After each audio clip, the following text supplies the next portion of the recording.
വിവാദങ്ങൾക്കൊട്ടും പിന്നിലല്ലാത്ത കൊല്ലം പുനലൂർ നഗരസഭയിലെ റോഡുകളും നിലവാരത്തിൽ ഏറ്റവും പിന്നിൽ തന്നെയാണ്. പൊട്ടിപ്പൊളിയാത്ത ഒരു റോഡ് പോലും നഗരസഭയിൽ കാണാനാകില്ല. ഭരണം അവസാനിക്കാൻ മാസങ്ങൾ മാത്രം ബാക്കി നിൽക്കുമ്പോഴും റോഡിന്റെ തകർച്ച പരിഹരിക്കാൻ ഭരണാധികാരികൾക്ക് വലിയ താല്പര്യമൊന്നുമില്ല. പുനലൂർ നഗരസഭയെ നരകസഭ എന്ന പേര് ചൊല്ലിയാണ് ഇന്നാട്ടുകാർ ഇപ്പോൾ വിളിക്കുന്നത്. പൊട്ടിപ്പൊളിഞ്ഞ റോഡുകൾ അലങ്കാരമാക്കി മാറ്റിയ നഗരസഭയെ വേറെന്തു പേര് ചൊല്ലി വിളിക്കണമെന്നാണ് ഇവിടുത്തുകാർ ചോദിക്കുന്നത്.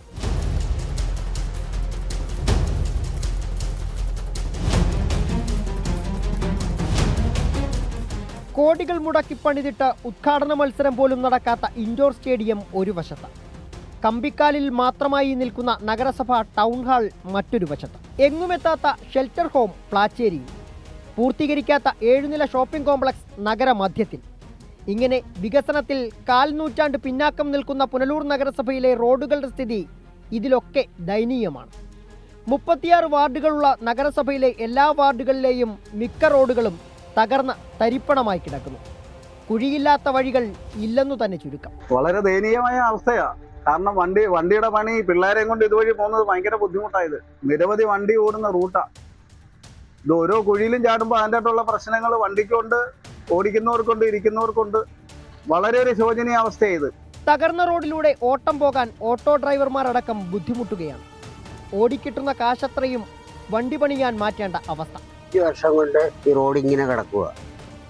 അടുത്ത ഇലക്ഷൻ വരുന്നു, ആരും തിരിഞ്ഞു പോലും നോക്കുന്നില്ല.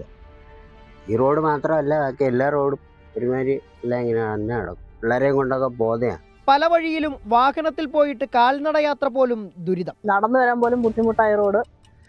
ഓട്ടോ വിളിച്ചാൽ പോലും ഓട്ടോക്കാർ പോലും വരാൻ പറ്റത്തില്ല. റോഡ് മോശമായതുകൊണ്ട് വരാൻ പറ്റത്തില്ലെന്നാണ് പറയുന്നത്. നഗരസഭാ ചെയർപേഴ്സന്റെയും വൈസ് ചെയർമാന്റെയും ഒക്കെ വാർഡുകളിലെ റോഡുകൾ പോലും തകർന്നു തന്നെ. ആശുപത്രി വഴികളും സ്കൂളുകൾക്ക് സമീപവും റെയിൽവേ സ്റ്റേഷൻ പരിസരത്തുമെല്ലാം റോഡുകളിൽ കുഴികൾ. ഈ റോഡ് തകർന്നിട്ട് ഒത്തിരി നാളായി, കുറെ കാലം കൊണ്ട് കിടക്കുക. ഇങ്ങനെ അതിലേക്കൂടെ ഇതിലേക്കൂടെ ഒക്കെ പോകാൻ ഭയങ്കര ബുദ്ധിമുട്ടാണ്. വേറെ വണ്ടി വരുമ്പോൾ വഴിമാർക്ക് കൊടുക്കുമ്പോഴൊക്കെ ഭയങ്കര ബുദ്ധിമുട്ടാണ്. റോഡ് നിർമ്മാണത്തിലെ വിഹിതത്തിലെ ഏറ്റക്കുറിച്ചിലുകളെ ചൊല്ലി ഭരണ പ്രതിപക്ഷ കൗൺസിലർമാർ തമ്മിൽ കൗൺസിലിലെ വാക്കേറ്റവും ഇപ്പോൾ പതിവ്. വാക്കേറ്റം കയ്യേറ്റത്തിന്റെ വക്കോളം എത്തിയതും പുനലൂർ കണ്ടു.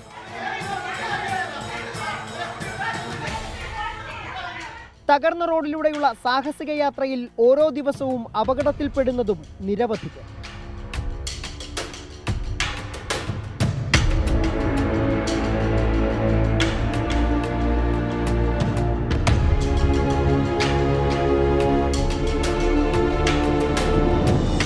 സാമ്പത്തിക പ്രതിസന്ധി നിരത്തി നഗരസഭാ അധികൃതർ കൈമലർത്തുമ്പോൾ മിടുക്കുള്ള കൗൺസിലർമാരിൽ ചിലർ MLA-മാരിലും MP-മാരിലുമൊക്കെ സമ്മർദ്ദം ചെലുത്തി അവരുടെ വാർഡിലെ റോഡുകൾ ചിലയിടത്തൊക്കെ പുനർനിർമ്മിച്ചു. നിർമ്മാണത്തിലെ നിലവാരമില്ലായ്മ അത്തരം റോഡുകളുടെ ആയുസ്സും കുറയ്ക്കുന്നുണ്ട്. പുനലൂർ നഗരസഭയിലെ തകർന്നു തരിപ്പണമായ ഈ റോഡുകളിലൂടെ ജീവൻ പണയം വെച്ച ഇന്നാട്ടുകാർ യാത്ര തുടങ്ങിയിട്ട് കാലം കുറച്ചേറെയായി. എന്നിട്ടും എന്നെ തല്ലണ്ടമാവ, ഞാൻ നന്നാവില്ല എന്ന ഭാവമാണ് പുനലൂർ നഗരസഭയിലെ ഭരണാധികാരികൾക്ക്. അതുകൊണ്ട് തന്നെ നാണം കെട്ട പ്രതിഷേധങ്ങൾ പോലും അവസാനിപ്പിക്കേണ്ടി വരുന്നു പ്രതിപക്ഷത്തിന്. സുരേന്ദ്രൻ, 24, കൊട്ടാരക്കര. പൊതുജനം കഴുതയല്ല സാർ.